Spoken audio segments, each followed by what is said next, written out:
아멘. 하나님의 말씀은 예레미야서 9장 3절부터 6절까지의 말씀입니다. 예레미야서 9장 3절부터 6절까지의 말씀, 함께 자막을 통하여 표신 성경을 통하여 하나님의 말씀을 읽도록 하겠습니다. 여호와의 말씀이니라. 그들이 활을 당김같이 그들의 혀를 놀려 거짓을 말하며 그들이 이 땅에서 강성하나 진실하지 아니하고 악에서 악으로 진행하며 또 나를 알지 못하느니라. 너희는 각기 이웃을 조심하며 어떤 형제든지 믿지 말라. 형제마다 완전히 속이며 이웃마다 다니며 비방함이라. 그들은 각기 이웃을 속이며 진실을 말하지 아니하며 그들의 혀로 거짓말하기를 가르치며 악을 행하기에 지치거늘 내가 사는 곳이 속이는 일 가운데 있도다. 그들은 속이는 일로 말미암아 나를 알기를 싫어하느니라. 여호와의 말씀이니라. 아멘. 사람은 모두가 다, 제가 이렇게 모두가 다라고 강조하는 이유는 우리 모두는 다 타락의 정상들을 가지고 있는데 그 중에 하나가 이중성입니다. 우리 모두가 다, 제가 자꾸 모두가 다라고 하는 이유는 인간은 다 이중적입니다. 그래서 자신의 말이 어떤 부분에 있어서는 옳고 그것이 바를 수 있지만 또 다른 면에서는 분명히 어긋나고 거짓말이 있습니다. 이 이중성은 누구에게나 다 나타난 타락의 모습인데 이 이중성을 인정하지 않을 때에 그 비교의 대상이 누구인가? 사람과 비교할 때는 이중성을 비교적 많이 극복한 사람들을 만날 수는 있을 것입니다. 그러나 마치 늘 아침마다 주의 은혜가 새로운 것처럼 우리의 이기심도 자기중심성도 늘 아침마다 늘 일마다 새롭지 않습니까? 그래서 예수를 오랫동안 믿고 난 뒤에 어느 날 내가 얼마나 변했는가 하는 것을 이렇게 돌아보다 보면 예수 안 믿을 때에 착하게 살았던 성품이나 예수 믿고 난 뒤에 내 성품이나 큰 차이가 없을 수도 있어요.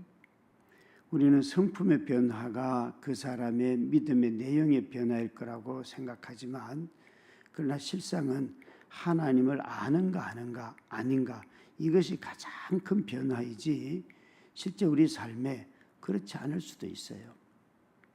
오늘 읽은 이 본문은 우리에게 활을 당김같이 그들의 혀를 놀려 거짓을 말하며 사람들이 마치 전쟁에 나가서 싸워서 상대방을 죽이는 이 활을 쏘는 것처럼 누군가는 혀를 놀려서 거짓을 말하는데 이 거짓은 힘이 강해질수록 더욱더 그렇다. 그래서 거기 보시면 4절부터 6절까지 전부 다 이런 말씀들입니다. 이웃을 조심하며 믿지도 말고 완전히 서로 속이며 이웃을 다니며 비방하고 5절에는 보면 그들은 각기 이웃을 속이며 진실을 말하지 아니하며 그들의 혀로 거짓말하기를 가르치며 악을 행하기에 지치거늘 내가 사는 곳이 속이는 일 가운데 있도다. 그들은 속이는 일로 말미암아 나를 알기를 싫어하느니라. 여기 전부 다 언급된 것은 보면 속이는 일이 인간관계의 기본이라는 것이에요. 사실 말은 성품을 드러내지 않습니까? 그런데 이 성품을 드러내는 말에 전부 다 거짓을 말하며 완전히 속이며 이웃을 찾아다니면서 비방하고 그리고 진실을 말하지 아니하며 혀로 가르치며 거짓을 가르치며 심지어 사는 것이 속이는 가운데 있도다. 지난번에 관리도에 갔을 때 관리도 거주하는 주민은 40명인데 그 면소재지에 등록되어 있는 주거인은 주민등록상 주소로 하면 100명이 넘는다는 거예요. 그럼 나머지 60명은 다 어디 있는가?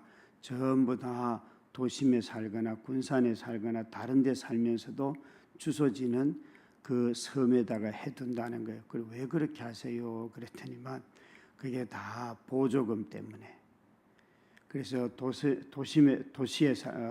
도서에 살면 자녀들이 받는 혜택도 있고 또 본인들이 받는 혜택도 있어서 어느 도서나 다 실거주자와 등록되어 있는 주민등록상의 주소지가 다르다는 거예요.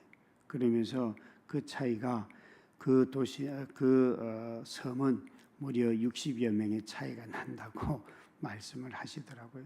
그래서 아니 그거 세금 떼먹는 건데 그렇게 살지도 않으면서 다 등록을 하십니까? 그런데 그렇게 다 서로 용인하며 산다는 거예요. 여러분 주소지를 고위 공무원들이 주소지에 농사도 짓지 않으면서 나무 한두 그리 심어놓고는 내가 여기서 삽니다 하는 거 다 거짓말이잖아요. 근데 그분들은 그것을 법을 이용하여서 또 고급 정보를 이용하여서 먼저 그렇게 하는 것 다 거짓이지 않습니까? 우리는 이런 것들을 거짓이라고 하지 않고 자꾸만 돈 벌었다고 생각을 하는 사회에 우리가 살아가고 있어요. 여기에 혀를 놀려 거짓을 말하며 완전히 속이며 이웃 다니며 비방하고 진실을 말하지 아니하며 하는 것이 속이는 가운데 있도다. 이런 결과가 뭔가 하면 친구를 사귈 수 없다. 이웃을 사귈 수 없다. 말에 진실함이 없이는 사람을 사귈 수가 없는 것이죠. 사람의 관계가 점점 넓어지고 하는 것은 나 자신을 누군가를 만났을 때 그래도 저 사람이 어떤 면에서 좋구나 라는 것이 될 때 서로 사귐이 일어나지, 이런 신뢰관계가 형성이 없으면 말에 있어서 진실하지 아니하면 비방이 지배하는 곳에서는 절대 사람을 사귈 수가 없습니다. 언젠가 한 번은 아주 친하게 지나는 이제 목사님 우리 사역자들 가족들이 간사할 때 이야기예요. 같이 온 가족들과 함께 여행을 갔어요. 자녀들도 있고 사모님들 다 모시고 같이 갔는데 저녁에 이런저런 대화를 하다가 어떤 분이 사모님이 자기 남편을 사실은 비방하기 위해서 이제 질문을 한 거예요. 이렇게 말했어요. 우리 남편이 나에게 제일 많이 하는 말이 뭔 줄 아십니까? 이러는 거예요. 저희가 한 차를 타고 계속 다녔기 때문에 그 안에 같이 있었단 말이에요, 제가. 그래서 제가 웃으면서 이렇게 말했어요. 아내를 비방하는 거예요. 그랬더니 이분이 사모님이 어떻게 알았냐요. 그래서 아니 같이 있어 보니까 남편이 계속 뭐라고 말하는데 그건 듣기에 따라서 다 비방의 말입니다. 그건. 그랬더니만 사모님이 맞다는 거예요. 여러분 그 말을 하시는 분은 항상 뭐라고 말했는가 하면 내가 이걸 당신이 이렇게 하는 게 좋아서, 그 얘기를 계속했어요. 근데 이분은 자신이 그 말을 받는 아내가 비방으로 듣고 있다는 걸 모르시는 거예요. 여러분 우리 말이라는 게 참 희한하지 않습니까? 그래서 이런 관계가 되면 늘 부부 사이에도 어려움이 생기고 성도들 사이에도 직장에서도 다 마찬가지가 되지요.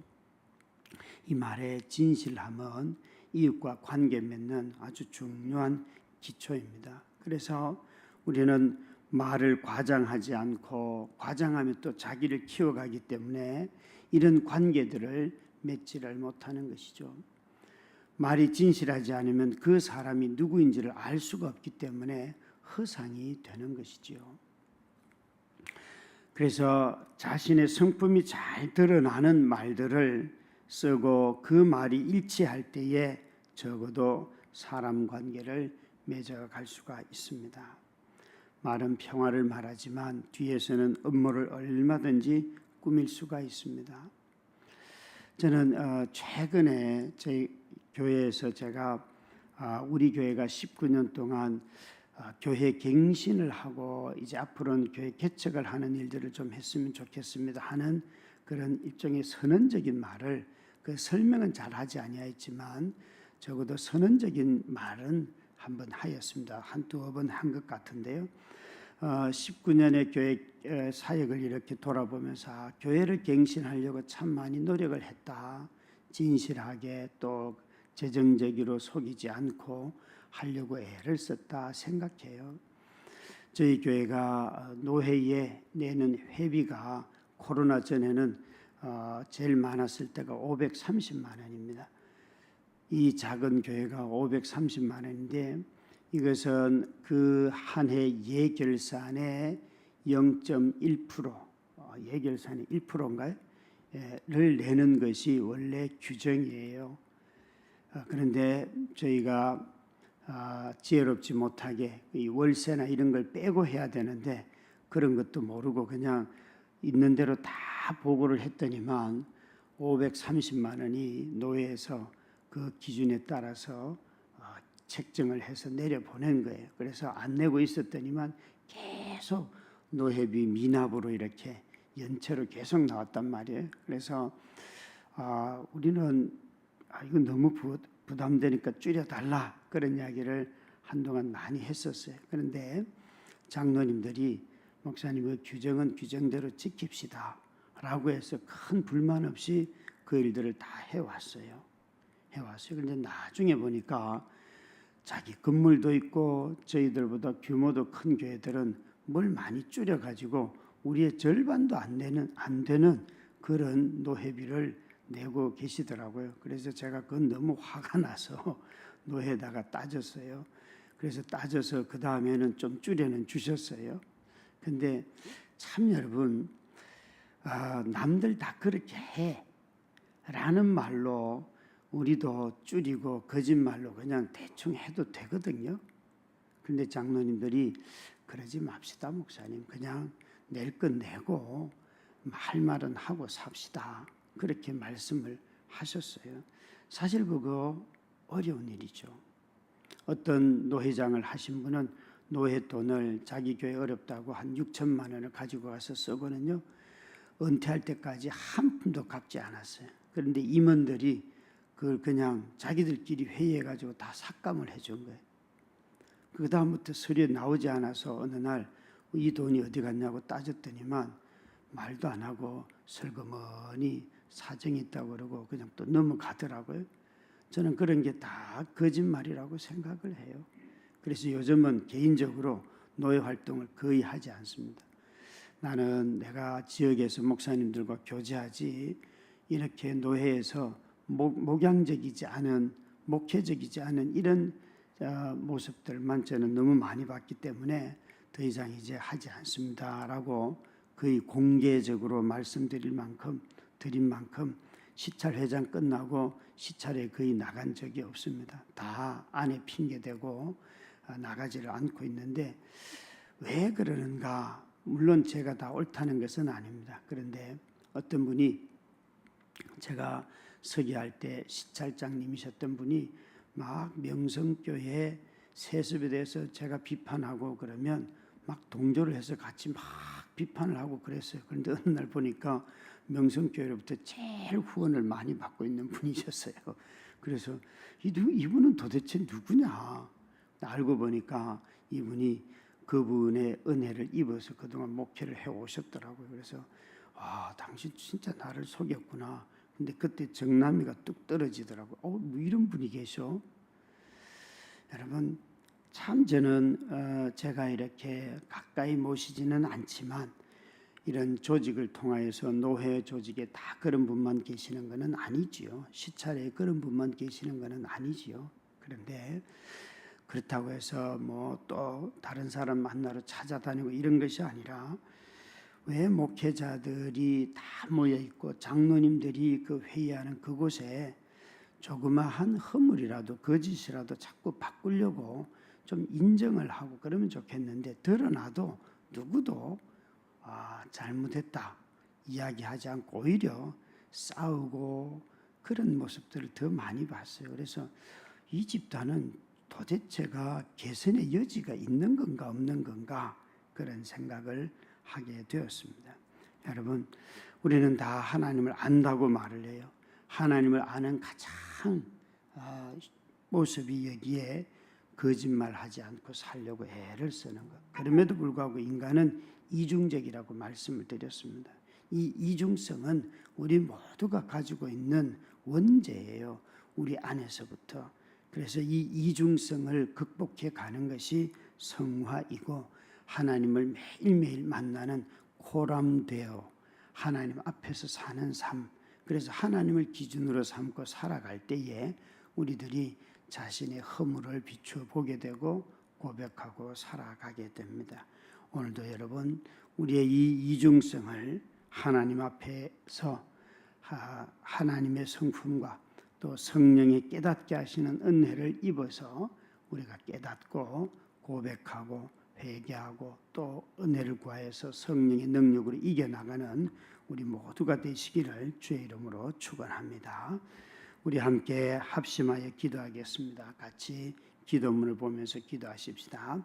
하나님 아버지, 오늘도 신실하게 일하시는 하나님의 변함없는 은혜로 아침을 맞이하게 하심에 감사와 찬양을 올려드립니다.